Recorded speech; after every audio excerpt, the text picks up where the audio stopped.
So South Africa have avoided the whitewash by beating Afghanistan by 7 wickets today. Um, it wasn't necessarily a convincing victory with a bat, I would say. We would we would have liked to see a lot better performances from certain players, I would say. But with the ball, we were really good. There was a lot of improvement that happened with the ball today. And particularly in the field, we were better, 100 times better than we were in the first two games, I would say. So, particularly the last game. So, I have to give the plaudits for that at least. Wish this particular victory and this type of ruthlessness came earlier on in the series, of course, but it didn't. And we're gonna just have to take this win, move on, and to the next series that's also going to be played in the UAE, by the way, against Ireland. So we're going to have to get familiar with this wicket very, very quickly. Uh, I think that the mentality of playing here is obviously has a lot to do with the fact that we're playing the Champions Trophy in India, so we might get some spinning conditions practice now. That's maybe the reason why to kind of prepare for that Champions Trophy. But it was a decent victory from South Africa's point of view. I'm not, as you can see, I'm not overly elated here and overly excited and happy or ecstatic about this victory. It is just a win, and at least they avoided a whitewash. And it's something positive, maybe, to end off the weekend, of course. So, but before we get going with today's review, before we get started, I would like you guys to please subscribe to the channel, click that notification bell for all future videos. Please, it really helps us out a lot if you do so. So please go ahead and do so right away. Also, smash that like button, please, on your way in and on your way out, or while you're watching. Smash that like button, please. For me, it really helps out the channel a hell of a lot. I'd also like you guys to please subscribe to Cricket Fanatics Magazine monthly. Every issue is 100% free, straight to your inbox every single month. The link is on the screen as well as in the description. So without further ado, let's get straight into today's video. Looking forward to discussing this one with you guys.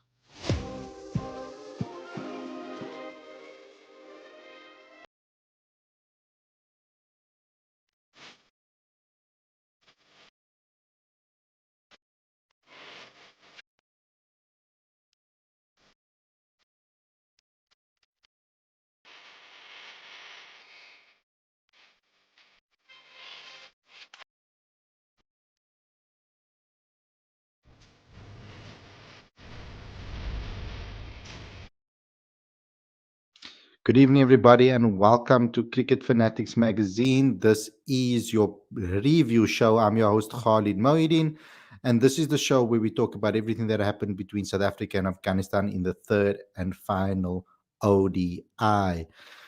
South Africa have won the match by 7 wickets and they've avoided a whitewash. And I want to give them some sort of credit for that because I don't want to hear fans say, "Oh no, but Afghanistan wouldn't already won the series, so they weren't up for this." They were definitely in the mood today. They wanted to beat South Africa. They wanted to win this match. They wanted to whitewash South Africa. So they did try and bring their best cricket on the day. They maybe didn't um, execute what they wanted to do, but definitely they did want to win this match. I wouldn't have said that they didn't want to win this match. And the way I know this as well, and an indication of this is the amount of runouts. They were very eager to make runs and score runs, as it was quite difficult to score runs on this wicket for them. Gurbaz was amazing, though. He scored 89 of 94 balls again, following his century in the second game. He was really good, and South Africa really struggled to take him out or to make it life difficult for him. So he was really the only batter that is worthy to talk about, other than Gazanfa, who scored 31 or 15, 206 strike rate, made things very difficult for South Africa. Um, when when Afghanistan had quite a few wickets, they were quite a few wickets down. and he was still making life difficult. 7 wickets down, he was still making life difficult for Afghanistan. Even 8 down, he made it quite difficult for South Africa. He batted right until the end. He was not out, and he scored 31 or 15 balls. So he was good today as well. But good bowling today, we have to say. From Lungi Ngidi, he took 2 for 22 in 6 overs, 3.66 economy rate. I thought Bjorn Fortuin was really good again, very economical. What his role is kind of in the South African team, it seems to me, as the container. He kind of just keeps things very tight in the middle overs. I think that's what he does really well. He doesn't necessarily turn the ball too much, but he does contain the opposition and make it difficult for them to score. And because that's his role in the team, and opposition kind of know that, and they go after him quite a bit because he doesn't turn the ball that much. So sometimes it can be quite expensive in certain matches when they do that. But I think today he held things together quite well. He's the only bowler today that bowled 10 his full 10 overs. 1 for 44, 4.40 is his economy rate. And he also got a very important wicket of Mohammad Nabi. After he got him out twice, actually, to be honest with you. The first time, Calvarena appealed, Bjorn appealed, and Carl told Timba to overturn it, to go for the review, and he decided not to, and then it actually showed that he was out. So it's cool that um, Bjorn had a second opportunity to get his wicket, and then he took his wicket. So that was poetic justice right there. Then another bowler I just want to highlight as well was, have to say, Ngaba Peter bowled very well today, 2 wickets for 22 runs. And it's also very important to know that he was a key factor in the match, because he took out a very dangerous batter in Omazai.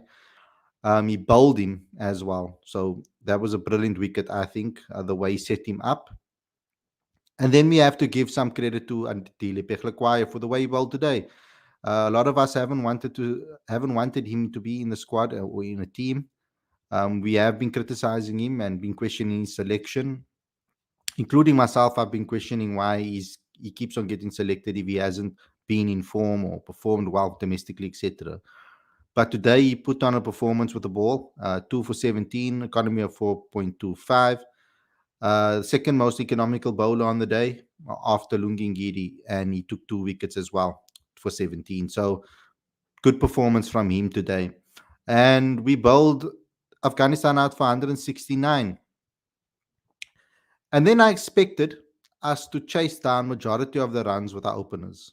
That's what I was hoping for. And Tony and Timba got a good start again. 40-run partnership. They were looking settled, and then Bavuma was bowled. I thought his plans were really good in the start of his innings, and I thought that he worked out a way to survive in the middle and do well. And then all of a sudden, they went against those plans, and they dismissed him. So bowled him, in fact. Gazanfa again, taking the wickets that um, we can expect from him. Tony got a start again, and then he was bowled LBW. He struggled against spin in that particular moment. Um, they need to come good. I'm hoping. I know I can see that Tony has it. I feel that he just needs to play more ODIs, and he'll come right.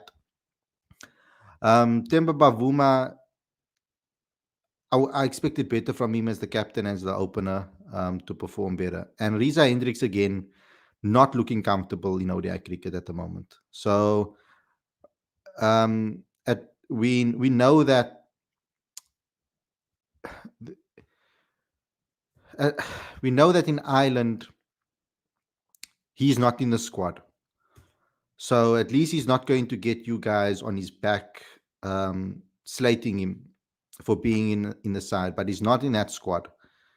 And based on the Ireland performances, if any of the other guys perform, it would be strange if they select him for the series against Sri Lanka in South Africa.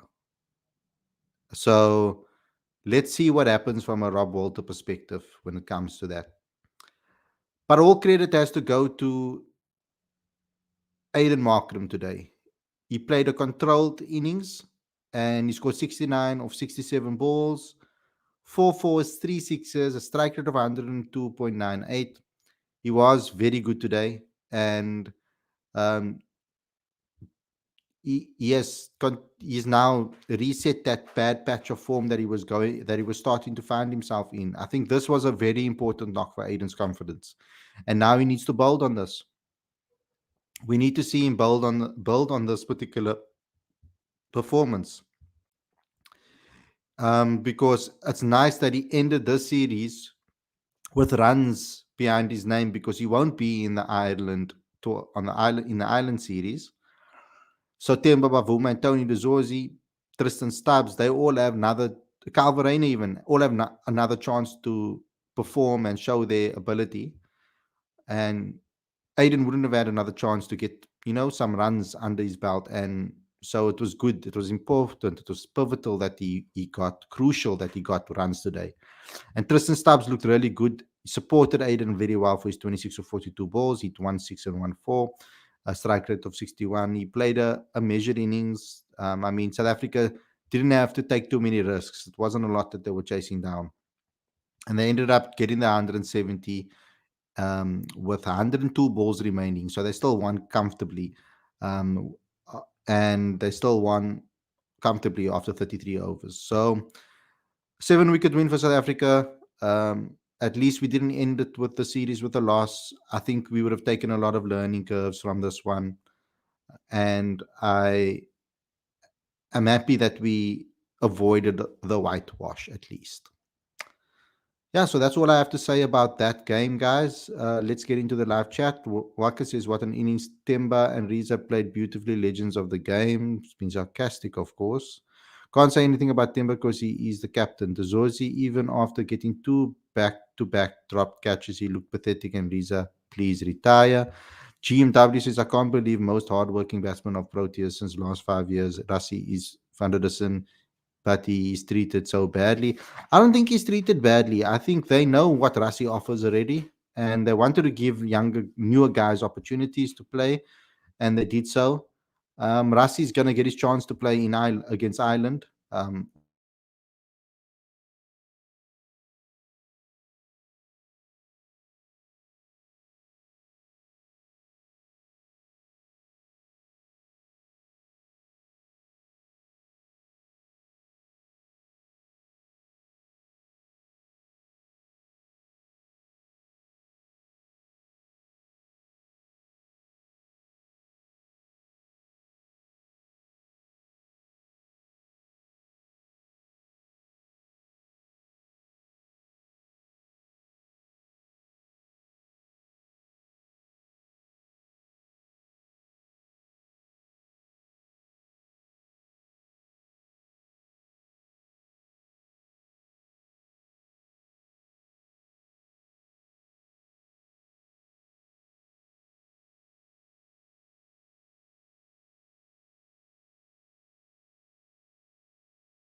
Sorry, guys.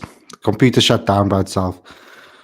Yeah, so Rassi van der Dussen, let me just get to that comment. Rassi van der Dussen got an opportunity. He's going to get an opportunity against Ireland. They already know what he's going to be offering them. So um, that's always going to be a great thing for Rassi again. We know what he offers. We know what he's going to do for South Africa. So yeah, I shouldn't feel too bad about. I wouldn't feel too bad about that. I finally feel sad for Rassi because despite giving 100%, he's not in the squad. He'll be in the next squad. Um, he was also playing in. He was also playing in other tournaments as well. So that also played probably played a part. Sanjay says Khalid SA should trust Rassi, Temba, Tony Rizzo, Zandila. I'm sure they will come good. They are great champions, says Sanjay. I don't know if you're being you obviously I don't know, you're probably being sarcastic. Feeling shame on people who rushing on Aiden. He showed his class today. He is important number 4 for SA. Needed to find number 3 in Rassi or Bedingham. Markram needed to bat at 4. Brilliant. Knock. I want Andile, Temba, Riza, and Tony Rizozi. They are cog in the wheel for South Africa. Hard to be honest, there is no place for Riza nowadays, particularly not even in T20s if he's performing like this. 100% true. I've always stayed consistent with that. If players don't perform and they go on a run of bad performances, they should be dropped, and that is the case for everybody. So that is the way things should be. Um, Siraj's Aiden Markram is supremely talented cricketer, but needs to believe in himself 100% because he's gone on a very bad patch after the World Cup. I mean, the World Cup was good. At the start of his start of his World Cup campaign was really good in ODIs, and then he went on a dip, and then that dip continued into IPL, it continued into T20 World Cup, it continued into the West Indies series before the T20 World Cup, after the T20 World Cup, and his T20 form dipped after that, and then as well his ODI form didn't dipped as well in it started to carry over then into his ODI form, and now he got a very good score that I hope is going to reset him and put him back on track. Um, that's all you can hope for from your best players. I love how all the Aidenators are all of a sudden in love with him. Um, Criticizing doesn't mean you hate someone. So I criticize players I like, and I criticize players I dislike. I criticize players that I'm a fan of or not a fan of. It needs to be equal criticism across the board. Just because you are criticizing a performance doesn't mean you don't like the player and believe that he shouldn't be in a team, whatever the case may be. Certain players, they will go on dips and their performances should be criticized. You can't just blindly support when someone doesn't do well. That's not how that works. That's otherwise, what are you doing then? You're not analyzing correctly then the game. Andela Pekwa is a true legend. I don't see him ever getting dropped after those 2 wickets. Looks like him and Temba already booked for World Cup 2027. I wouldn't say so at all. Um, I think it's going to be performance based. Rob has always been consistent with that. He's been picking on performances, and no matter how badly we enjoy it or like it, he's been doing that consistently with everybody. So yeah, you can get your knickers in a twist if you see certain players in the team that you don't like or personally. But I think Rob's been very fair with players. He's rewarded good performances, and he's dropped people that haven't performed. Now should bat at Khalid now should bat at 4 permanently for SA and needed to find someone new at 3 like Rassi or Bedingham. Bedingham would be great at 3, I think, or Rassi. Um, if Rassi can show, obviously, Rassi can continue his form that he's been showing for South Africa, he should be picked. Um, so I don't have any biases against anybody. If players perform, they must be picked. Done. That's it. If they show their ability and they perform well, they should be in contention for the team. That's how it should work. It has been something when series was going to end, Andila always gets a chance, and somehow he gets wickets on that match, and he remains always in the squad. If they base their decision on that performance alone, then that would shock me. If that's the case, I feel that they do need to be fair. I don't see Andile getting in the team over Vian Mulder at the moment, and I don't see him getting into the team over Marco Jansen or Gerald Coetzee. So those are his competitors. Those are the people he's competing with for positions in the side.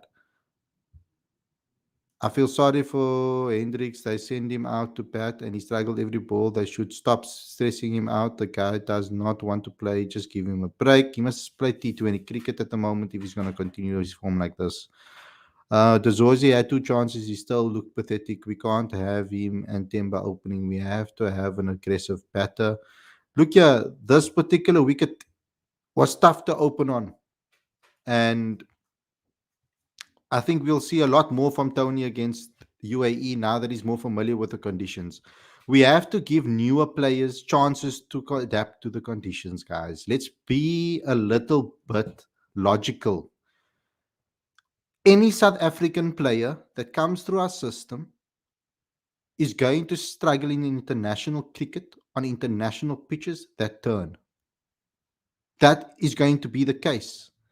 Any player coming from the domestic scene at this current time is going to struggle against the swinging ball. Reason for that? We don't have many swing bowlers in South African cricket, in domestic cricket, that swing the ball. We don't have the conditions in South Africa or the ball in South Africa that swings as much as the Duke ball in England does. That's why it's so crucial that certain players go and play in England. That's why we see David Bedingham perform so well at the test level, because and how why he adapted so quickly is because he's playing county cricket. If more players could play county cricket, that would be great for South Africa. But we're going to have to then give these players time to adjust their techniques accordingly, because you don't just adjust your technique overnight. And also, you can't adjust your technique if you don't know what you're adjusting it for. You first need the opportunity at international level in foreign conditions to be able to suss out where your issues are lying, and then you have to make the technical changes to improve on that. So we have to give players an opportunity to do so. Tony De hasn't had a lot of opportunities overseas in ODI cricket for him to have sussed out what is his problems in the game for him to change. So we need to be patient with the newer guys. None of these players are going to just take to it immediately. Uh, if they do, they'll be a very, very, very special players, like once in a generation type players.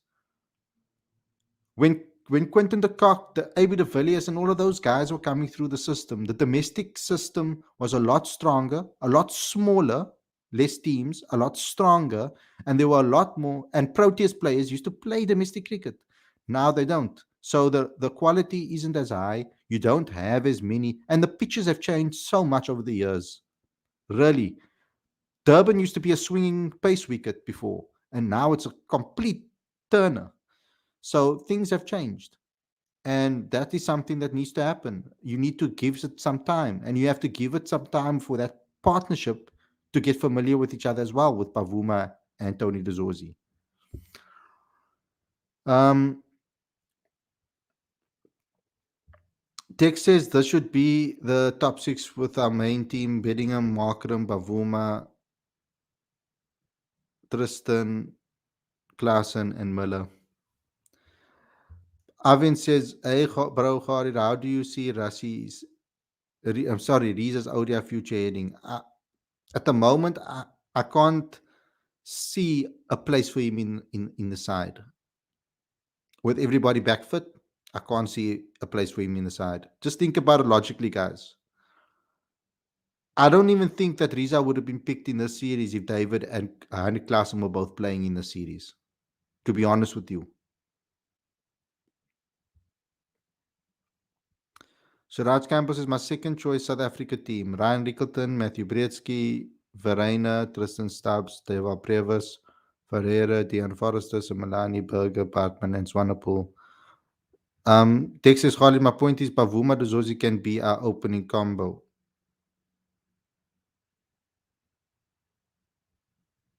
can be our opening combo.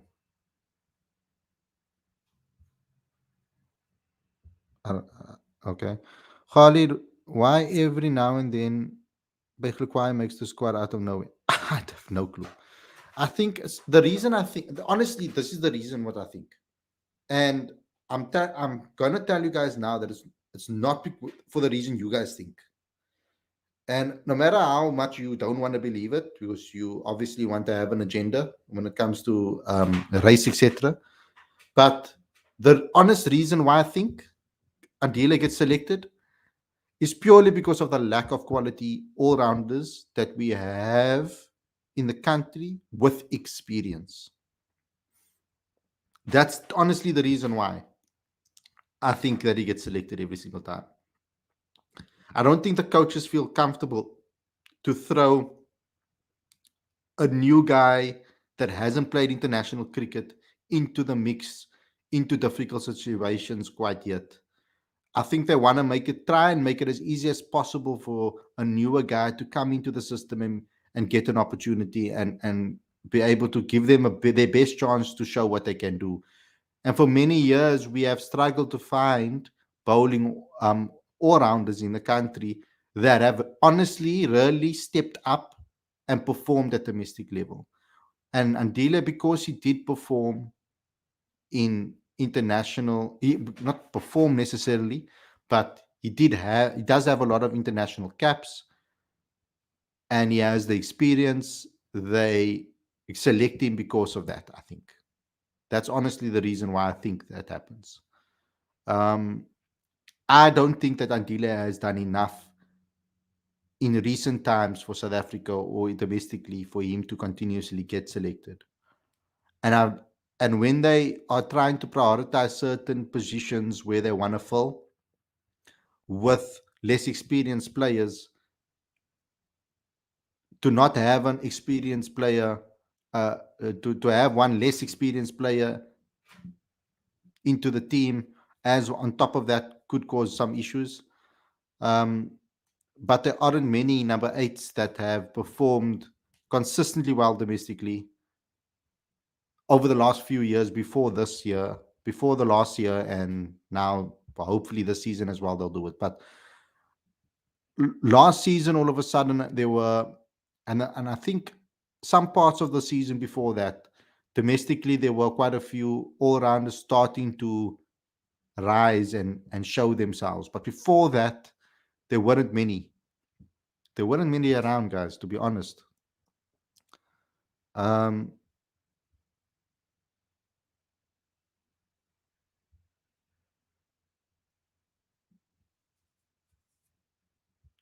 Sharad says, even Merrick Brett, Bryce Parsons, Matthew Bose are all more talented than Pechlekwayo. They're gonna have to. They are completely different players. These guys that you're talking about. Um, Perhaps maybe Matthew Bose, but Matthew Bose needs to perform in Division One.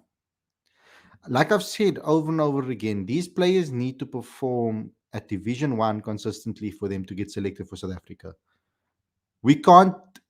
We can't ignore that Pechlekwayo has international caps, but we keep on calling out names like left, right, and center, and we have you have no idea personally whether they are going to work or not. And you can't keep on giving a chance and then the person doesn't perform or is out of their depth and you have to take them out again and then give another person a chance and then give another person a chance. You need to find some stability, so you need to pick the guys that you think are going to be able to handle this the best and give them a long time to perform. You name me Merrick Brett, Bryce Passes, Matthew Post. You name me three names that should be selected. When are they going to play? Where are they going to play? And in place of who? So that's also the issue. And you telling me that they must be selected, plus someone like um, Bayes Swanepoel, plus someone like Mkhlane Mpongwana, plus Simalani, plus that you're naming like seven all rounders. They can't all get an opportunity. So we need to make sure that we do the right thing at the right time.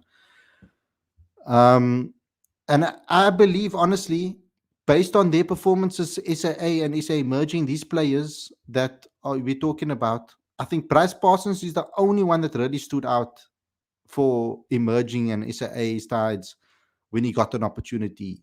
Um, but he's a top order batter that so he's in place of Aiden Markram. So if you want to bring Bryce Parsons in the team, you need to drop Aiden Markram then. If you want to really talk about the truth and the realism behind it, that's the actual reality. Um,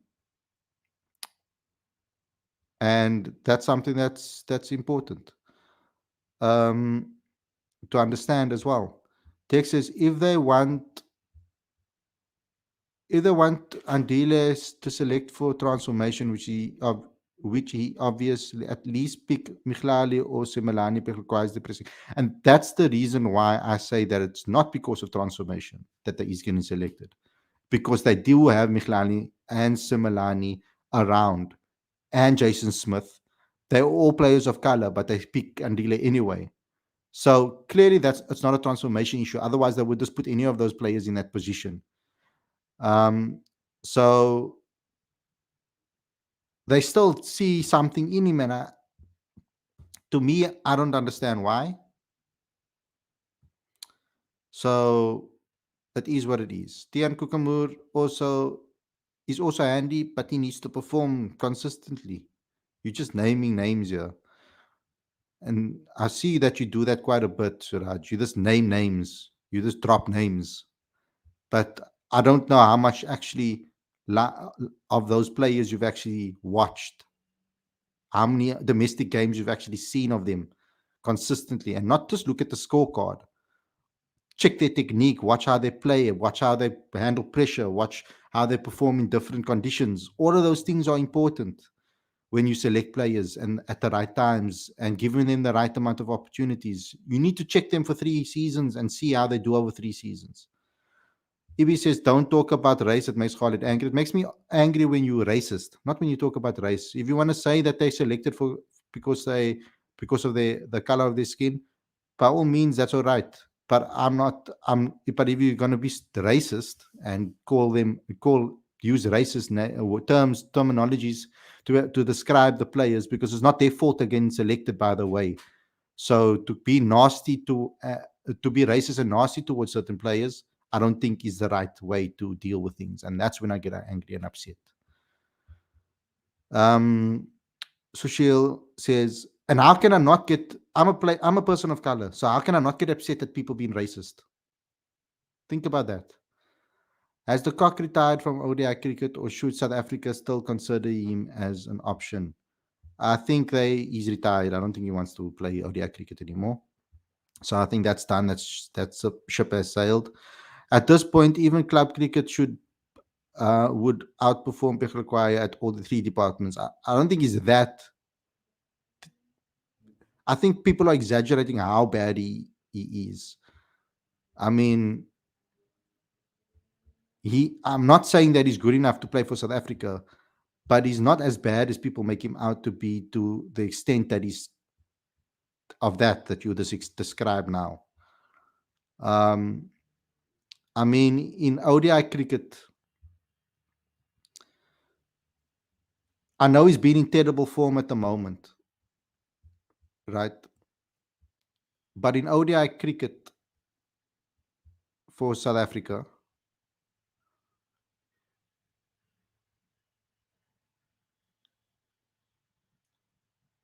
he averages 31 with a bat. No, wait, I'm lying. That's a lie. That's a lie. That's a lie. He averages 25 with a bat, scored 250s, 853 runs. And that's not good enough. And with the ball,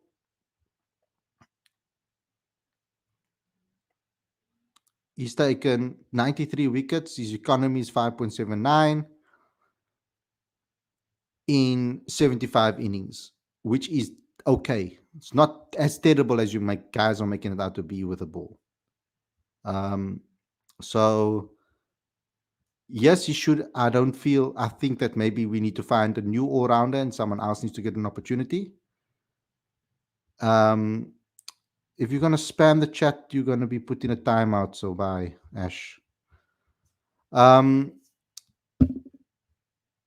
Tian Kukumut, okay, you already answered that. So yes, I don't feel he should be selected. But at the same side, the he's not as terrible. The criticism for his for how good for how bad he is doesn't align in my eyes. Um,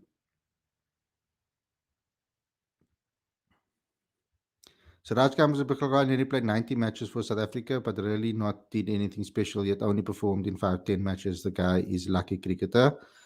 No, Riza will be back again from Robin Cole. My mind is saying, we'll see. He's not playing in the Island series. Require averages double Mulder. Siraj Big Mulder, give Mulder some matches as required, then compare the stats. The problem with Pekka is hardly that he knows his place is secure in the squad. He's going to make the squad no matter what everyone, or no matter what, every now and then. He has become complacent and he does not want to improve. I don't speak to Pekka, so I wouldn't know what his mentality is. CSI should invest in players like Stubbs, Brevis, Bielski, Bellingham rather than Riza and Pekka. They are investing in them though. They're making sure with Deerwald, they're trying to make sure that they protect the guy, give him the right opportunities at the right time, make sure that they support him the way that he needs. Guys, I don't think that we should rush certain players into the national side until we feel that they're ready or they're at the right they they're in the right space with the technique, etc. Deva Previs has had a really tough year, couple of years now since his under 19 World Cup. I think there's been a hell of a lot of learning curves that he's had to go on, and we need to be patient with the guy and allow him to develop before we select him and just throw him into the deep end. David Bedingham, his technique has improved a lot, and it has a lot to do with his time in county cricket facing the Duke ball. And I feel he is ready, and I think that South Africa are looking at him. But right now, they've prioritized him for Test cricket and want him to go play county because they feel it will benefit him more. That's my opinion on this. That's my observation of this all. So they've sent him away to play county cricket. They thought that they can give maybe some other guys an opportunity over here, Cal Verreynne, etc., Tristan Stubbs, give them some chances, give them some game time in foreign conditions so that they can learn a little bit more and then take it forward. The two selections that I feel maybe were not necessarily warranted. I feel for me personally would be, but because it wasn't warranted of great form or good form, is Andile wasn't in great form, even though he had a good end to the World Cup, to the 2023 World Cup. He had a good run of form there, but generally speaking, his form hasn't been great last season. It wasn't that good last season. And Riza Hendricks in ODI cricket has really, really struggled to find himself and settle himself. So those are the two selections that I feel um, weren't necessarily warranted. But Riza, when he plays ODI cricket for the Lions, he looks $1 million. So that is the complicated situation that we find ourselves in when it comes to certain players.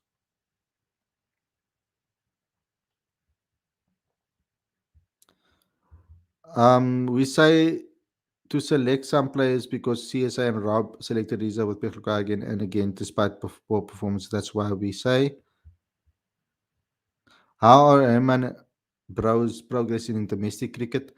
Well, Jordan Herman had a decent season last season. It wasn't as good as his first season.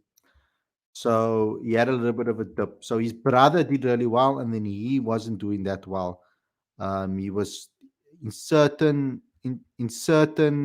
formats you would see performances, um, but it wasn't consistent enough. I think last season, so we need another season from him again. But he'll come right. Yanaman Malando had a very bad domestic season. He's not scoring runs at the moment. He's really struggling. So That is a problem. Siraj is still Brevis averages 40 in domestic arena and Guy will improve day by day, but needs real, proper, regular opportunities and proper backing. Um, and Prasad, both Ruma, Nirman, and Jordan are very talented cricketers. Yes, they are, but they need to perform consistently.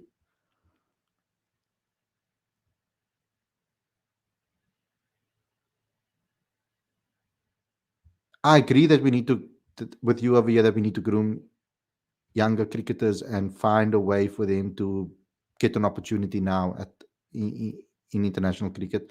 But we need to do it with the right guys, and we need to make sure that we make the right decisions. Khalid, I would take Mikhlali for Pekhlkwai every day of the week.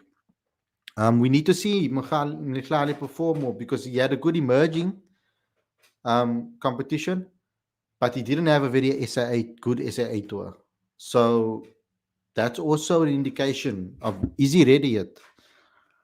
He's still very young as well, so we need to give opportunity where we can. I mean, I'm a big Andile Malani fan as well, and I think that Andile Malani is a very technically good player, and I would like to see him get opportunities.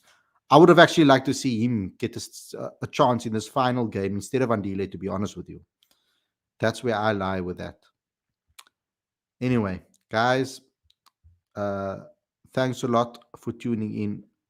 I hope you guys enjoyed this episode. Please smash the like button, comment, share, and subscribe, and click that notification bell for all future videos. Please, it really helps out the channel a hell of a lot. Thanks a lot for watching, everybody. I hope you guys enjoyed this episode, and I'll see you guys very, very soon with another show. Stay safe, enjoy the rest of your evening, and peace out, everyone.